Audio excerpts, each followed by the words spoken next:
Hello students, आइए शुरुआत करते हैं अम्ल क्षार एवं लवण का अगला पार्ट, जिसमें हम लोग देखेंगे लवण क्या है। तो आइए देखते हैं।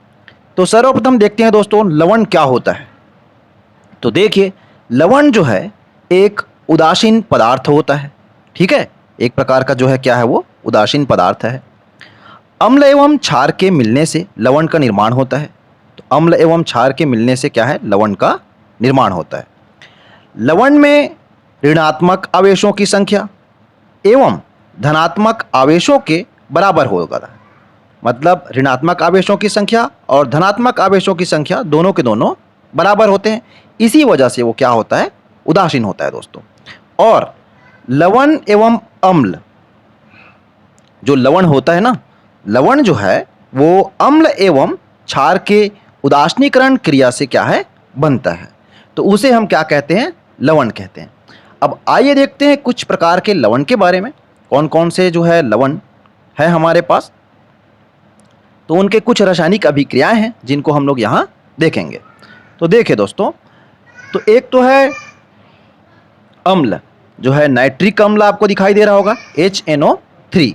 HNO3 और पोटेशियम हाइड्रोक्साइड KOH। तो इसमें क्या होता है दोस्तों, जो पोटेशियम है ना, के जो है NO3 को लेकर के KNO3 बना लेता है, पोटेशियम नाइट्रेट। उसी प्रकार से जो हाइड्रोजन है वो OH के साथ जुड़ करके H2O बना लेता है दोस्तों। तो यहाँ पास हमें मिल गया KNO3, जो एक प्रकार का क्या है, लवण है। उसी प्रकार से एक अम्ल है H2SO4, सल्फ्यूरिक अम्ल जिसका नाम है। और कॉपर हाइड्रोक्साइड, जो एक क्षार है दोस्तों, है ना, कॉपर हाइड्रोक्साइड। ये दोनों जब आपस में अभिक्रिया करते हैं तो क्या होता है, जो कॉपर जो है वो सल्फेट SO4 को साथ में लेकर के कॉपर सल्फेट बना लेता है। और जो दो हाइड्रोजन हमें दिख रहा है ना, वो दो हाइड्रोजन OH के दो अणु के साथ मिलकर के H2O के दो अणु बना लेता है, जो जल है। तो लवण की प्रक्रिया में क्या होता है, अम्ल और क्षार आपस में अभिक्रिया करते हैं और लवण और जल का निर्माण करते हैं। उनमें से तो मुख्य उत्पाद क्या होता है, लवण होता है। उसी प्रकार से आप और देखते हैं, एक और अम्ल है एसिटिक अम्ल, CH3COOH। ये क्या है, एसिटिक अम्ल। उसी प्रकार से सोडियम हाइड्रोक्साइड, तो सोडियम हाइड्रोक्साइड NaOH जो है एक प्रकार का क्षार है। तो दोनों जब आपस में अभिक्रिया करते हैं तो सोडियम जो है हाइड्रोजन के स्थान पे लग जाता है और ये हाइड्रोजन OH के साथ अभिक्रिया करके H2O बना करके अलग हो जाता है। और इस स्थान पे लगने की वजह से आप देखिए CH3COONA हाइड्रोजन की जगह लग गया। अब इसका नाम हो जाता है सोडियम एसीटेट। ये क्या है, एक लवण है दोस्तों। अब देखते हैं, अब जितने भी लवण बनते हैं ना, उन सभी लवण में दो प्रकार के क्या होते हैं, मूलक होते हैं। क्योंकि वो जो है अम्ल और क्षार दोनों से बने हुए हैं। तो लवण में जो होता है वो दो भाग होता है, जिसमें एक भाग जो है अम्लीय मूलक होता है और दूसरा भाग जो होता है वो क्षारीय मूलक होता है। उदाहरण के लिए देखते हैं, HNO3 मतलब नाइट्रिक अम्ल और KOH पोटेशियम हाइड्रोक्साइड जब आपस में अभिक्रिया करते हैं तो पोटेशियम नाइट्रेट बनाते हैं, जो एक प्रकार का क्या है, लवण है। जिसमें से K जो है प्लस चार्ज वाला होता है और NO3 जो है वो माइनस चार्ज वाला होता है। तो जो प्लस चार्ज वाले जो होते हैं ना आयन, वो जो होता है वो होता है क्षारीय मूलक। उसी प्रकार से जो माइनस चार्ज वाला जो आयन होता है वो होता है दोस्तों अम्लीय मूलक। तो इस चीज़ को आप ध्यान रखेंगे, जो प्लस चार्ज वाला जो होता है वो क्या होता है, क्षारीय मूलक, और जो माइनस चार्ज वाला होता है वो क्या होता है, अम्लीय मूलक।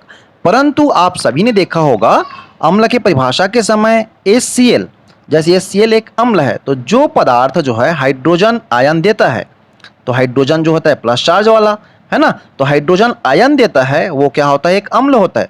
तो यहाँ पास तो आपको अम्ल जो है प्लस चार्ज में दिख रहा है, परंतु जो क्षारीय मूलक जो होगा ना वो प्लस चार्ज वाला होगा। यहाँ पास मूलक शब्द जुड़ रहा है, आप ध्यान देंगे। तो इसी वजह से ये क्या होता है, प्लस चार्ज वाला होता है। अब आइए देखते हैं, क्या सभी लवण उदासीन होते हैं। तो देखिए दोस्तों, सभी लवण उदासीन होते हैं तो ऐसा नहीं है दोस्तों, सभी लवण जो है उदासीन नहीं होते। लवण जो होता है वो दो पदार्थ अम्ल एवं क्षार से मिलकर के बना होता है। अब जिसमें जिसका प्रभाव ज़्यादा होगा लवण उसी प्रवृत्ति की होगी।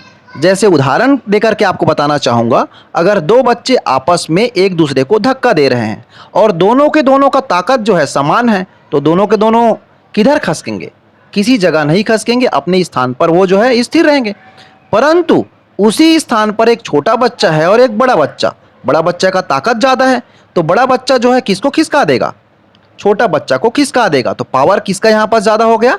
बड़े बच्चे का। उसी प्रकार से हम देखेंगे लवण में भी, तो यहाँ पास आप देखेंगे कॉपर सल्फेट जो है एक प्रकार का लवण है, परंतु यहाँ पास देखिए एक दुर्बल क्षार मतलब कमजोर क्षार, ठीक है, कॉपर हाइड्रोक्साइड, और प्रबल अम्ल H2SO4 सल्फ्यूरिक अम्ल। अब देखिए यहाँ पास प्रबल मतलब इसका ताकत ज़्यादा है, तो जो लवण बनेगा ना वो अब ये अपना ताकत जो है किस में दिखाएगा? लवण में दिखाएगा। तो लवण जो होगा वो क्या होगा? अम्लीय लवण, अम्लीय प्रवृत्ति का हो जाएगा। उसी प्रकार से देखेंगे यहाँ पास बना हुआ है सोडियम बाइकार्बोनेट, एक लवण बना है। अब सोडियम बाइकार्बोनेट लवण में NaOH जो प्रबल क्षार है और दुर्बल अम्ल, ठीक है। अब यहाँ पास क्षार जो है वो पावरफुल दिखाई पड़ रहा है, तो जो लवण बनेगा वो किस प्रवृत्ति का होगा? वो बन जाएगा क्षारीय प्रवृत्ति का। उसी प्रकार से हम देखेंगे दोस्तों प्रबल क्षार KOH पोटेशियम हाइड्रोक्साइड और प्रबल अम्ल HNO3 नाइट्रिक अम्ल, और दोनों को दोनों बहुत ज़्यादा ताकतवर हैं भाई। अब देखिए क्या होगा, दोनों को दोनों एक दूसरे को धक्का दे रहे हैं, तो किसका पावर ज़्यादा दिखाई देगा? हमें जो है यहाँ पास दोनों का पावर दिखाई नहीं पड़ेगा। क्यों? क्योंकि दोनों को दोनों धक्का दे रहे हैं। अब कौन पीछे हटेगा? कोई पीछे नहीं हटेगा। इसका मतलब जो होगा वो क्या होगा? उदासीन होगा, या जो लवण बनेगा उसकी प्रवृत्ति क्या होगी? उदासीन होगी। इसी प्रकार से एक एग्जाम्पल के तौर पे हम देखते हैं तो अमोनियम क्लोराइड है किस प्रकार के अम्ल और क्षार से मिलकर के बना होगा? आइए देखते हैं दोस्तों। तो सबसे पहले हम देख लेते हैं अमोनियम क्लोराइड जो होगा ये जो है एक प्रकार का लवण है ना। तो कौन से क्षारीय मूलक स्रोत से मिलकर के बने होंगे? तो NH4OH, ये क्या है? अमोनियम हाइड्रोक्साइड, ठीक है। अब जो अमोनियम हाइड्रोक्साइड है, अब अमोनियम हाइड्रोक्साइड जो होता है एक प्रकार का क्या होता है? दुर्बल क्षार होता है दोस्तों, ठीक है। उसी प्रकार से हम देखेंगे एक अम्ल जो है इसमें अभिक्रिया करेगा और वो अम्ल है HCl। तो HCl हाइड्रोक्लोरिक अम्ल, यह जो होता है ना एक प्रबल अम्ल होता है। अब दोनों आपस में अभिक्रिया किए तो देखिए क्या होगा, ये Cl जो है ना इसके साथ अभिक्रिया करके अमोनियम क्लोराइड यहाँ पास बना ले रहा है, आपको दिखाई दे रहा होगा।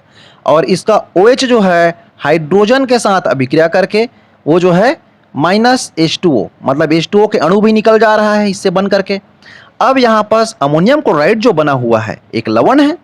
अब ये लवण में आप बताइए इसका जो है गुण कौन सा होगा? कौन से प्रवृत्ति का होगा? मतलब क्षारीय लवण होगा कि अम्लीय लवण होगा? तो यहाँ पास देखेंगे अम्ल जो है यहाँ पास प्रबल है, इसका मतलब ये जो लवण होगा ना वो होगा अम्लीय प्रवृत्ति का।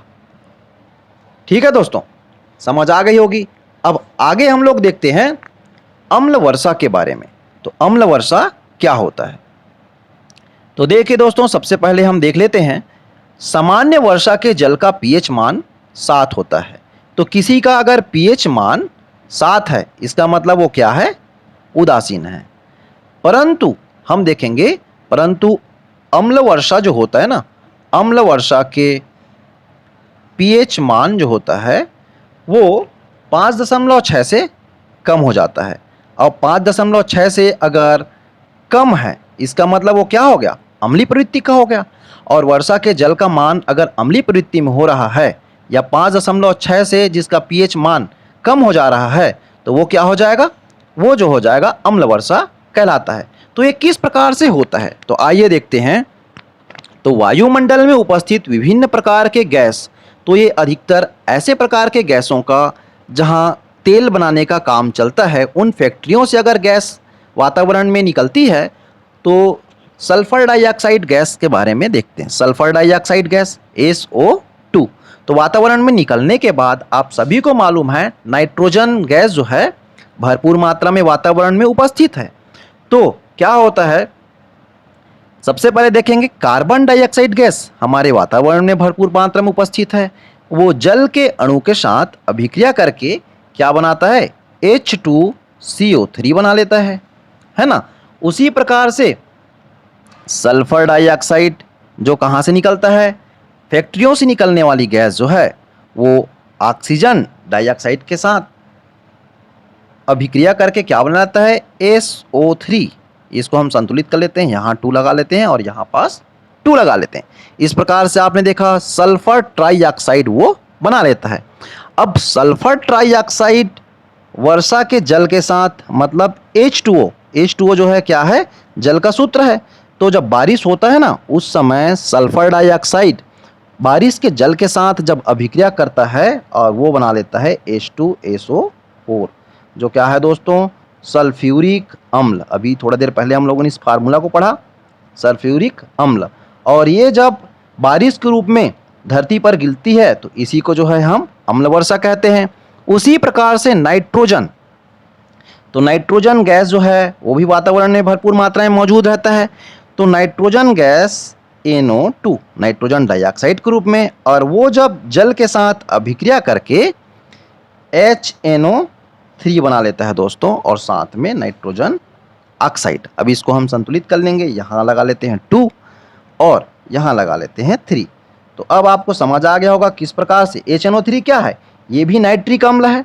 अब नाइट्रिक अम्ल वर्षा के रूप में जब जमीन में गिरेगी तो क्या है, ये बहुत भारी मात्रा में नुकसान पहुंचाती है। तो कहा जाता है जो ताजमहल है ना दोस्तों, संगमरमर से बना हुआ है, और संगमरमर जो होता है क्या है, चूना पत्थर का रूपांतरित रूप है, और चूना पत्थर जो है एक प्रकार का क्षार है दोस्तों। और अम्ल जब क्षार पर गिरती है तो उदासीनीकरण की अभिक्रिया हो जाती है। तो बताया जा रहा है वर्तमान में जितना चमक आपको दिखाई पड़ता है ताजमहल, उससे कहीं ज़्यादा चमक पहले उसका था। और उसी प्रकार से अगर अम्ल वर्षा जो है बारिश के रूप में वातावरण में गिरेगी तो सबसे ज़्यादा नुकसान किसको करेगी, पौधों को। और पौधों को नुकसान करेगी तो पत्तियों को क्या हो जाएगा, पत्तियों में अगर वो जमना चालू होगा गिर करके, तो वो पत्ती का जो है प्रकाश संश्लेषण की अभिक्रिया खत्म कर देगी दोस्तों, और जिससे जो है वातावरण को बहुत प्रभावित होगा। उसी प्रकार से जो जीव जंतु हैं, है ना, जीव जंतु, उनको भी बहुत परेशानी होगा अम्ल वर्षा के वजह से। और आप सभी ने देखा अम्ल वर्षा क्या होता है, जब ऐसे गैस जो है किसके साथ, जल के साथ मिल जाते हैं। उनमें से सल्फर डाइऑक्साइड है और दूसरा नाइट्रोजन डाइऑक्साइड। और ये जब अम्ल वर्षा के रूप में जब गिरते हैं ना, तो इसे जो है हम लोग क्या कहते हैं, अम्ल वर्षा कहते हैं, जिसका pH मान क्या होता है, 5.6 होता है दोस्तों। तो जो टॉपिक अभी मैंने पढ़ाया अम्ल, क्षार एवं लवण, जो हम लोगों ने चैप्टर देखा, उस चैप्टर से संबंधित मैं अगले वीडियो में कुछ इंपॉर्टेंट प्रश्न उत्तर कराऊंगा दोस्तों। तो इस वीडियो में आप बने रहिए, और मेरे चैनल को अभी तक आपने सब्सक्राइब नहीं किया है तो बिल्कुल आप सब्सक्राइब कर लीजिए, और वीडियो अच्छा लगे तो इसे आप लाइक भी कर लीजिए। Thank you.